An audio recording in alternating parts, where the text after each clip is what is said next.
අනේ මෙන්න මේ ගායේ තිබ්බ හැම තල් ගෙඩියක්ම කාලා දැම්මනේ. දැන් නම් මට මේ ගායේ ඉන්න බෑ. මට දැන් වෙන තල් ගහක් හොයාගන්නම වෙනවා.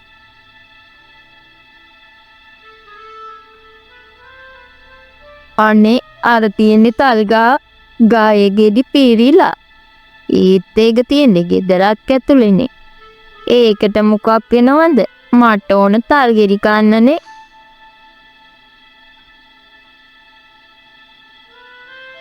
අම්මේ මේ පාර අපේ තල් ගහේ ගොඩක් ගෙඩි හැදිලා නේද? මට තල් ගෙඩි දාලා වඩේ හදලා දෙන්නකෝ. ඔයා මට කවදාවත් තල් ගෙඩි දාලා වඩේ හදලා දුන්නේ නෑනේ. තෙල් ටිකකුයි පිටි ටිකකුයි එහෙනම් තාත්තට ගේන්න කියන්නකෝ. ඔයා ඔච්චර ආස නම් මම තාත්තා තෙලුයි පිටි ගෙනාවහම ඔයාට වඩේ හදලා දෙන්නම්.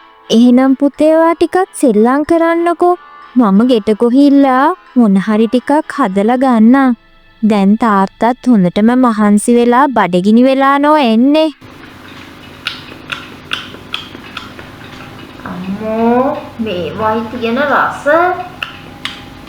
මේ ගහේ නම් ගෙඩි වැඩිත් එක්ක අර මිදුලේ පොඩි එකකින් සෙල්ලම් කරන ඇති මම මේ ගෙඩියකින් එයාගේ ඔළුවට ගහනවා. අම්මා මගේ ඔළුව. දුවේ ඇයි මෙහෙම කෑ ගහන්නේ? මොකද උනේ? අම්මේ උඩින් ඉඳන් කවුද මගේ ඔළුවට තල් ගෙඩියකින් ගැහුවා? අනේ කොහොමද මෙතට තල් ගෙඩි වැටුනේ? අම්මේ මාව විශ්වාස කරන්නකෝ. කවුද උඩින් ඉඳන් මගේ ඔළුවට තල් ගෙඩි විසික් කරා? අනේ මන්ද දරුවෝ කවුද අනේ උඩින් ඉන්නේ ඔයාට තල් ගෙඩි වලින් ගහන්න? යමු ඇතුළට. හොඳ වැඩේ පොඩි එකීට. මේ ගෙදර විනෝදේ තියෙන්නේ මේ තල් ගහේනේ. අද ඉඳන් මම තල් ගෙඩි කාලා තල් ගෙඩි වලින්ම මෙයාලට ගහනවා. නන්දා කොහෙද ගියේ ඔයා? වෙච්චර වෙලා ගෙදර හිටිය දෙන්නෙක් විතරනේ. දැන් මේ මිනිහා කොහෙන් ආවද? ඔයා ආවද? එන්නකෝ ඇතුළට. මට තව පොඩි වෙලාවක් දෙන්නකෝ උයලා ඉවර කරන්න. මොකක්? ඔයා මෙච්චර වෙලා ඉුවේ නැද්ද? මට පොඩටම බඩගිනිනේ දැන්. උයන්න පරක්කුනේ. ඔයාගේ දුවගේ ඔළුවට කොහෙන්දෝ ඉතලා තල් ගෙඩියක් පැටුණා. එයාට ගොඩක් හිතුන නිසා මම මෙච්චර වෙලා දුව ළඟට වෙලා යුන්නේ. ඔයා ගිහින් මූණකට ටිකක් පොද ගන්නකෝ. මං ඉක්මනට මාළු ටික බෙදලා බත් ටික බෙදලා ගන්නම්කෝ. මාළු කියන කොටත් කටේ කෙලවුනනවා. මේ තල් ගෙඩිම කාලා මගේ දිව ඉරි වැටිලා වගේ. කමක් නෑ. අද බෙදපු මාළු කෑල්ලක් ගන්න පුළුවන්. මම කුස්සියේ ඉඳලා හැංගිලා බලාගෙන ඉඳලා මේ ගෑණි එළියට ගිය ගමන් මාළු ටිකම කනවා. මාළු දැන් එන අපු මාළු බෙදපු මාළු ගන්න මං හරි ආසා. ඒ පිටම තල් ගෙඩි තියෙනවා බෙදපු මාළු ගන්න මං හරි ආසා.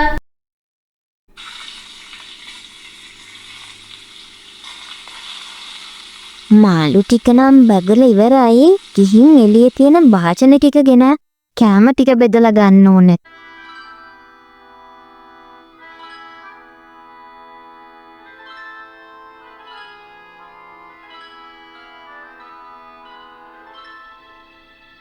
බෙදපු මාළු කන්න රසයි ඒත් එක්කම තල් ගහේ ගෙඩි තියනවා උන තරම් කන්න. කිසිම කෙනෙක් තනුවම් දෙන්නේ නැහැ මට. පියාඹා යන්නන් තල් ගහට ගහින් ඉඳගන්නම්. මාවායිත් හොයාගන්න ඉවේ. දැන් ඉතින් අර ගෑලු කෙනා එන්න කලින් ඉක්මනින්ම මම මෙතනින් මාරු වෙන්න ඕන.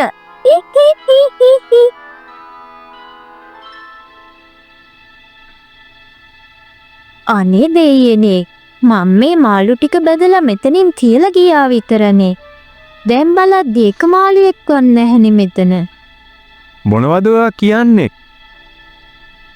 නෑ මම මේ මාළු ටික බදලා මෙතනින් සියලා ගියා විතරනේ.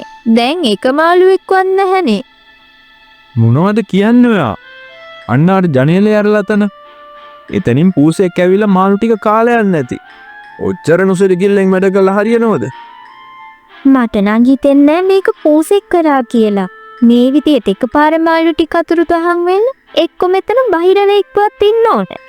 හරි දැන් තියෙන දෙයක් ඉක්මනට බෙදලා ගන්නකෝ. මට ආයෙත් වැඩට යන්න තියෙනවා. අනේ මංගා මේ ටික වෙලාවකට පූසෙක් ඇවිල්ලා මෙච්චර මාළු ටිකක් කාලා යයිද? මට නම් තේරෙන්නේ මොනවා වෙනවද කියලා.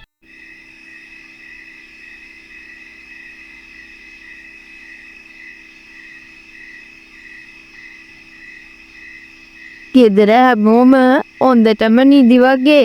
මම මෙහෙම හැරිලා ඉඳද්දී එයාලා විතරක් නිදාගන්නේ කොහමද? මම හොඳ වැඩක් කරන්නම්කෝ. මම මේ තල ඇට ටිකක් එයාලගේ වහලට විසික් කරනවා. හරිම විනෝදජනක වැඩක් වෙයි. ඒකෙක්ටවත් මං අද නිදා ගන්න දෙන්නේ නැහැ. අම්මා මොකක්ද ඒ සද්දේ? ඒක තමයි මේ සද්දෙට නම් මට පොඩ්ඩක්වත් නිින්ද යන්නේ නැහැ. ඒකනේ නෝනේ. අද දවසේ වෙන දේවල් නම් හරිම අමුතුයි. මට නම් හිතා ගන්නත් බෑ මොනවද මේ වෙන්නේ කියලා.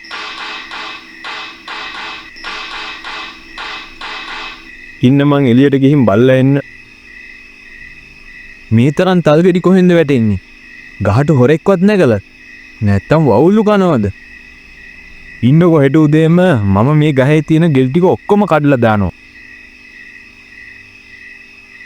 එහෙම කොහොමද මගේ තල් ගෙඩි ටික කඩලා දාන්නේ? ආපු දෙන්කෝ මගේ තල් ගෙඩි වලට අත තියන්න.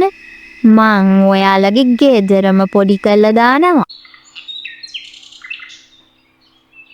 නෝනේ මං පරක් වෙන්න කලින් උදේ මේ ගහේ තියෙන තල් ගෙඩි ටික කඩලා දානවා. මොකද කිව්වේ අපේ මහත්තයා? මෙච්චර තල් ගෙඩි වලින් ඔයා මොනව කරන්නද? මේ තරම් තල් හොරුන්ටයි වවුලන්ටයි කවලා නැති කරනවට වැඩිය හොඳයි මේවා කඩේට ගිහින් විකුණුවොත්. සල්ලි ටිකක් හරි හම්බ වෙයි. අනේ තාත්තේ අපි තල් ගෙඩි ටික කඩමුකෝ. අම්මේ ඔයා කිව්වනේ මට මේ පාර තල් ගෙඩි දාලා බඩේ හදලා දෙනවා කියලා. හරි දරෝ මං හදලා දෙන්නම්කෝ. දැන් ඉතින් තාත්තා තල් ගෙඩි කඩනවා කියන්නේ. කැඩුවට පස්සේ හදාගන්න පුළුවන්නේ. අපේ අක්කෝ තල් ගෙඩි දාපු වටේ මං ඒවා කොච්චර කාලකින් කාලා නැද්ද? මගේ අම්මගේ අතින් තවදද කෑවේ. ඒකත් එයා මැරෙන්නේ කලින්. හොඳයි. තල් දාලා වඩේ හදනව නම් මට පුළුවන් තල් ගෙඩි දෙකක් දෙන්න. හැබැයි ඊට වඩා එක තල් ගෙඩියක් දෙන්නේ නෑ. ඉන්නකෝ මම උඹලගේ තල් ගෙඩි කඩන ආසාව නැති කරලා දාන හැටි. අනේ දෙවියනේ මගේ ඔළුව. මොකද උනේ අපේ මහත්තයා? උඩේ ඉඳන් තල් ගෙඩි දෙකක් දැම්මේ කවුද? කවුද උඩේ ඉඳන් මගේ ඔළුවට තල් ගෙනියකින් ගැහුවා? මට නම් තේරෙන්නේ නැහැ මොකාද කියලා. ඒක තමයි තාත්තේ මං කිව්වේ. මගේ ඔළුවටත් එදා ওই විදියටම උඩින් ඉඳන් කවුදෝ තල් ගෙඩි වලින් ගැව්වා.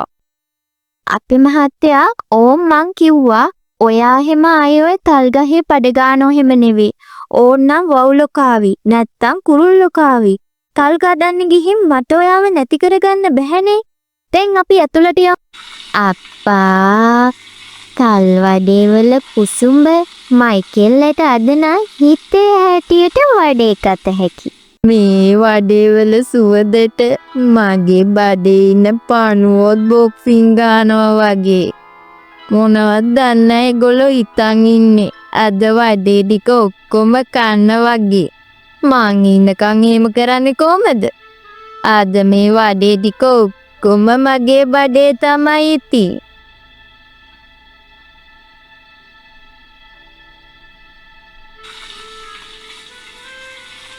මයිකෙල්ල හොරාට බලාගෙන ඉන්නව නේද? අප්පා පුතේ වඩේ ටික හදලා ගෙනස්සෙන්නනේ හැදුවේ. ඔයා වඩේ හදන හැටි බලන් හිටියම්මේ මොන තරම් පුසුඹක් දෙන්නේ. අනේ අම්මේ ටස්නෙටම මගේ අතට වඩේ දෙකක් දෙන්නකෝ. ඔයාගේ ඔළුව නරක් වෙලාද දරුවෝ? මෙච්චර මේ රස්නෙට තියෙන වඩේ කාලා ඔයාගේ අපයි කටයි දෙකම පිච්චිලා යාවි. අනේ නෑ අම්මේ මම පුච්චේ ගන්නෙ නෑ. ඔන්න ඔය වඩේ දෙකක් දෙන්නකෝ අප්පා. මොකද ළමයෝ මේ නිකන් යකෙක් වෙහිලා වගේ කාගෙන යන්නේ. ඔක හිමින් කන්නකෝ. තුව ඔයා එහෙනම් ගිත්තේ හැටියට වනේ කන්නකෝ. මම තාත්තගේ පංගුව ගෙනිහිල්ලා දීලා එන්නම්කෝ. හොඳයි අම්මේ. ඔයා එහෙනම් ওই ටික ගිහින් තාත්තට දීලා එන්නකෝ. අනේ දෙවියනේ දුව ඔයා මෙතන. එතකොට මම අර ජනෙන්නෙන් වඩේ දුන්නේ කාටද? අම්මේ ඔයා මොනවද කියන්නේ? මම නම් මෙතනමයි ඉඳගෙන හිටියෝ. බොරු නම් තාත්තගේ කහන්ටකෝ. ඉක්මනිටම එන්නකෝ ඔය දෙන්න මාත් එක්ක යන්න.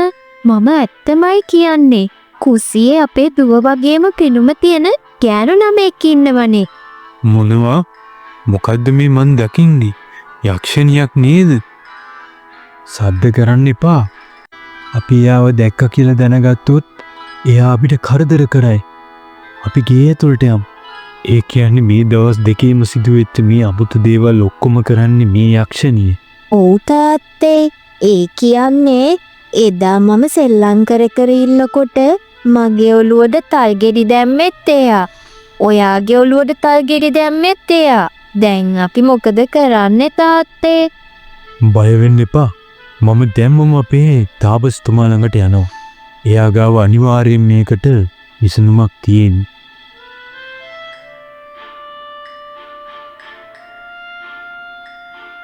බය වෙන්න හේතුවක් නෑ. මේ ලෝකේ හැම ප්‍රශ්නයකටම විසඳුමක් තියෙනවා. කේව සුවඳක තියෙන පෙරේතුකම නිසා තමයි එයා එන්නේ. මේ තෙල් එක මන්ත්‍ර කරපු තෙල් එක. මේක ගෙදර ගෙනියන්න. ගෙනියලා නෝනට කියන්න මේ තෙල් එකෙන් මාළු බදින්න කියලා. මාළු සුවඳට මේ යක්ෂණිය හොයාගෙන එනවා. ඒ මෝපුවාම මේ මන්ත්‍ර කරපු තෙල් එකෙන් ටිකක් එයාගේ ඇඟට ඉන්න ඕන. ඉතින්ම මේ යක්ෂණියගේ ප්‍රශ්නේ ඔයාලට ගැලවෙන්න පුළුවන්.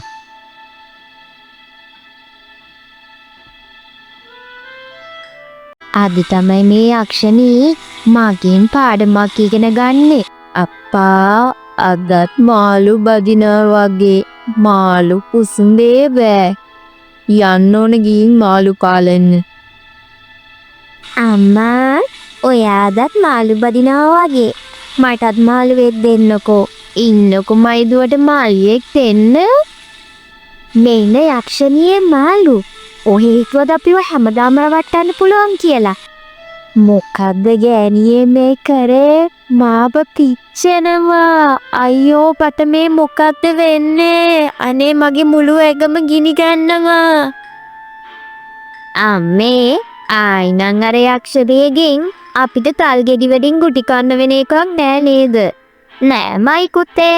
මම නම් හිතන්නේ අපිට ඒ වගේ ආයි කල්බරයක් වෙයි කියලා. හහහ. කොහොමෙන් කොහොමාරි මහන්සියලා යක්ෂණියෝ පන්නගත් එකේ අද නම් මාළු ටික හොඳට බෙදලා ගන්න. මොකද අද නම් මට අනිවාර්යෙන්ම බෙදපු මාළුත් එක්ක බත් ටිකක් කන්න ඕන.